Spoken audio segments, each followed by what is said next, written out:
Don't worry, there's nothing wrong with your television set. This is a Pixie Bell. The sound is much too high for human ears. Oh, there you are, Tink. Hey, get that stuff off of me.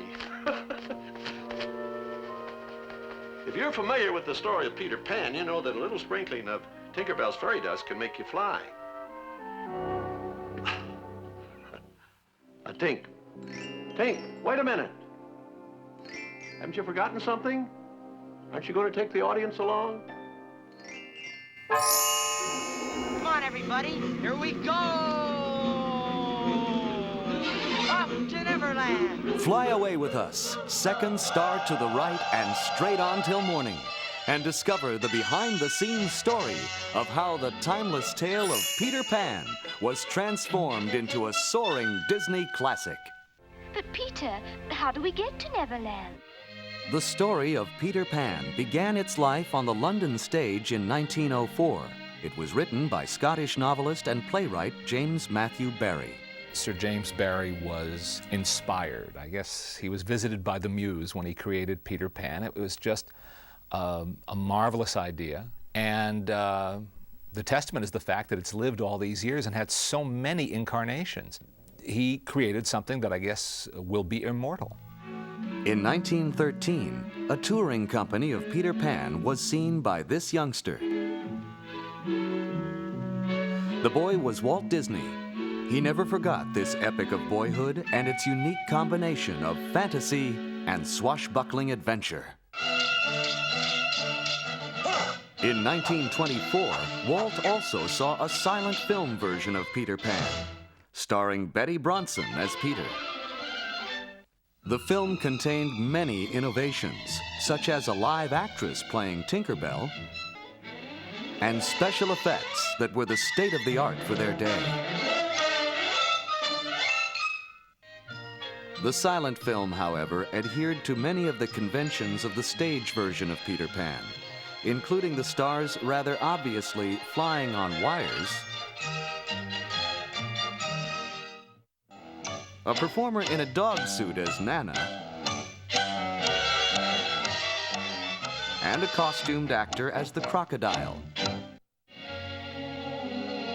Walt Disney's efforts to make Peter Pan as an animated feature actually began in the late 1930s, during the production of Snow White and the Seven Dwarfs, in an era when Disney's filmmaking imagination was at its peak. Animation was in many ways the ideal medium for Peter Pan because it's a fantasy. Walt Disney himself noted, "The cartoon method gave us many advantages over the stagecraft of Barrie's day, which no amount of pixie dust could cure." Here for the first time was a medium where the imagination is limitless. Animation could do anything, and you're so free to do things, to picture things, to show people things that you couldn't do on stage. In 1939, Disney acquired the screen rights, and by early 1940, storyboards were begun. These never-before-seen watercolor illustrations by renowned British artist David Hall were part of Disney's initial work. Hall had also done extensive visual development of Alice in Wonderland for Disney in 1938.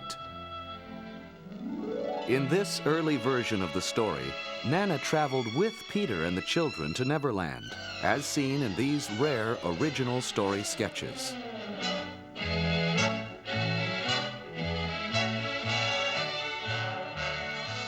Much of the art created at this time was also darker than the original play, and far more sinister than a typical Disney effort.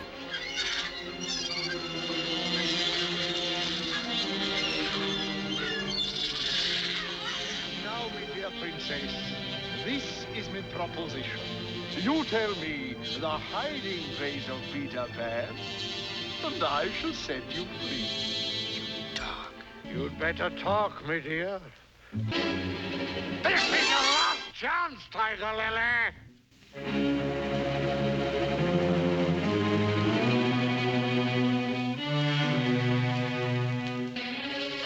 Peter! Here's your spirit.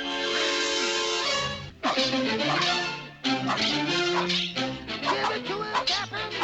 Lead him to the bridge. Tiger Lily.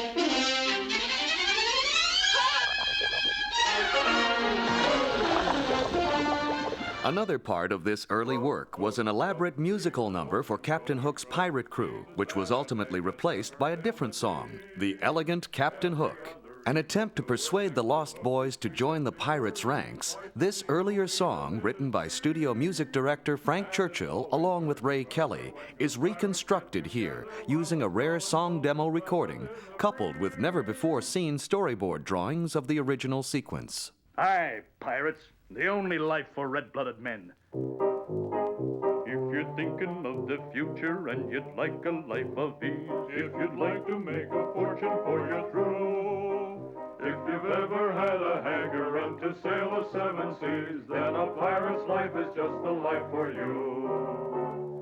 Yo ho ho, buccaneering you must go, so you might as well make up your minds to sign. If you'd like a share of plunder, if you care for blood and thunder, simply step right up and sign the dotted line. By 1941, a basic story structure was completed. However, the onset of World War II stopped the development. After the war, Walt Disney brought Peter Pan back into development. Progress continued throughout the 1940s, including extensive concept art by renowned color stylist Mary Blair. Finally, in 1950, he said, now's the time, let's do it. And they did. The Disney version of Peter Pan has another interesting first. It's the first time a boy was shown as Peter Pan. There had been a tradition from the time of Maude Adams on the stage and right through Mary Martin, and in recent years, Kathy Rigby, Sandy Duncan, many others have done it, of women playing Peter Pan. But it was something that was broken, a tradition that was broken by Walt Disney by showing Peter Pan as a boy. Now, it's an animated boy, but it was really a boy's voice, and he was depicted as a boy, which is what he's supposed to be.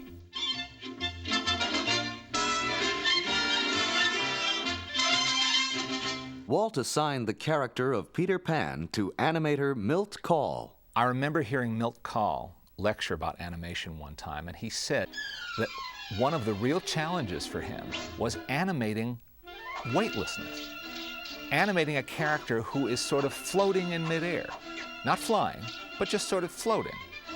It's details like that that we in the audience are not supposed to think about. Of course, we shouldn't. We're involved in the story. Young Bobby Driscoll was assigned to the role of Peter.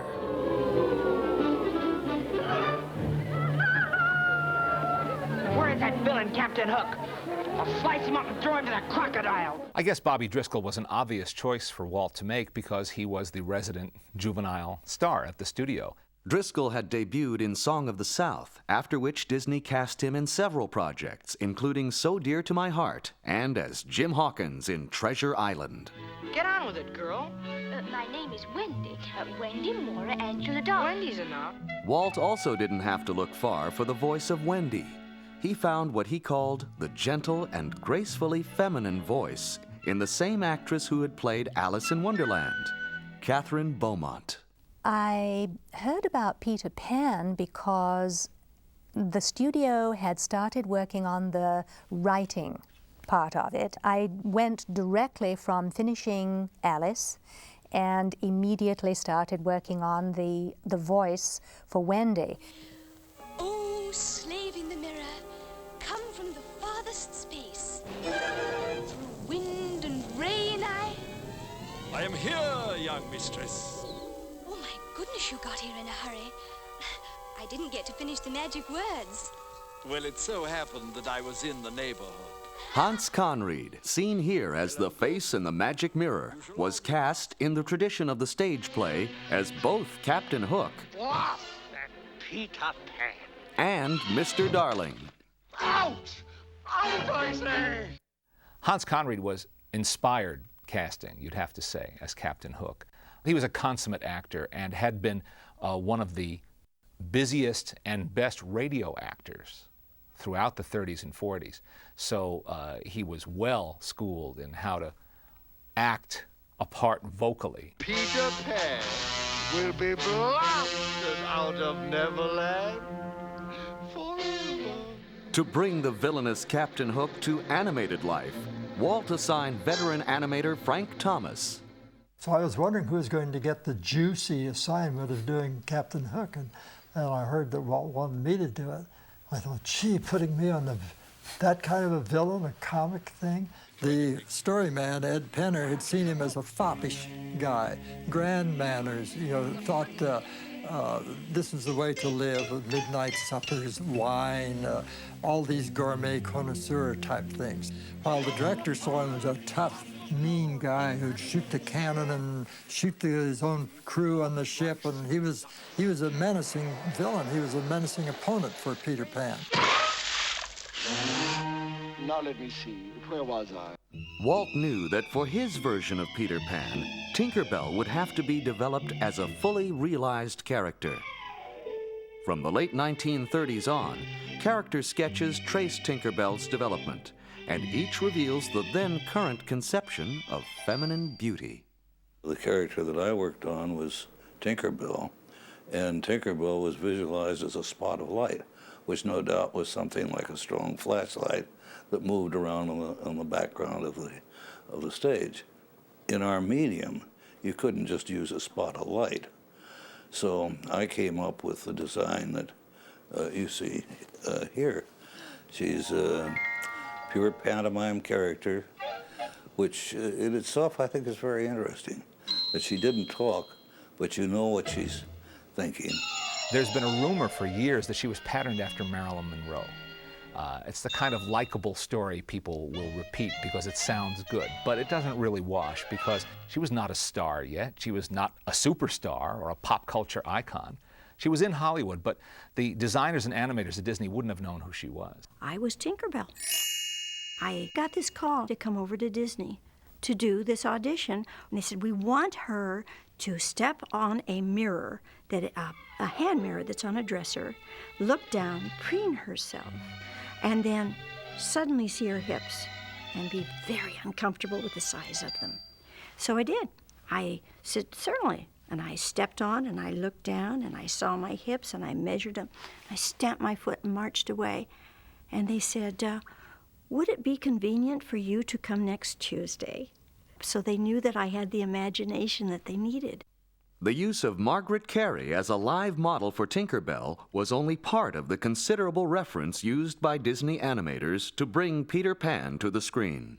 The second part of my performance after the recording was done was what was really making the film, although in this situation, it wasn't a film the audience saw. It was only for the animators, and it basically was done so that the animator could watch the action taking place. The audience always got confused when we talked about live action help. We'd say, well, an artist needs a model. You got to have something to guide you. But it was also very helpful in little ways of a guy turning and looking back over his shoulder. How far do you turn his head? And you find if you got the real person to do it, this other arm here would come out as it turned, or have something come up to his chin, or some little thing you hadn't thought of.